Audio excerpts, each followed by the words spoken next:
இன்ஸ்டாவில் சாரீ பிஸ்னஸ் பண்ணிட்டு வந்தவங்க தான் ஸ்ரீ சாய் சில்க்ஸ் ஓனர் வந்து நாகலட்சுமி. அவங்க வந்து பார்த்தீங்கன்னா பரிதாபமாக வந்து இறந்து போய் கிடந்தாங்க. எப்படி அப்படின்னு பார்த்தீங்கன்னா, அவங்க பையன் வந்து காலேஜ்லேருந்து முடிச்சுட்டு காலையில் வீட்டுக்கு வரும்போது வீட்டில் வந்து பார்க்கும்போது ஒரு பக்கமாக அவங்க அம்மா வந்து பார்த்தீங்கன்னா பெட்ரூமில் யாரோ குத்தி கொலை பண்ணி போட்டபடி வீடு ஃபுல்லாகவே ரத்தமாக இருந்திருக்கு.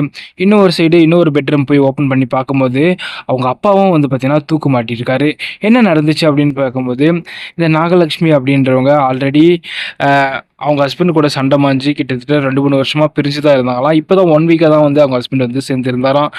வந்து சேர்ந்திருந்த இந்த 1 வீக்லயே வந்து பார்த்தீங்கன்னா, அவங்க ஹஸ்பண்ட தான் கொலை பண்ணியிருப்பாங்க அப்படின்னு சொல்லிட்டு அ மீடியாக்கள் எல்லாமே சொல்லிட்டு இருக்காங்க. அது மட்டும் இல்லாம சில நியூஸும் வந்துட்டுருக்கு.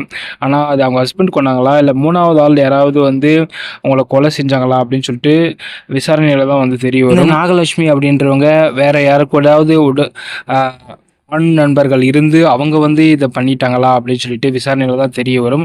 எது உண்மை, எது பொய் அப்படின்னு சொல்லிட்டு விசாரணையில தான் கன்ஃபார்ம் தெரிய வரும்.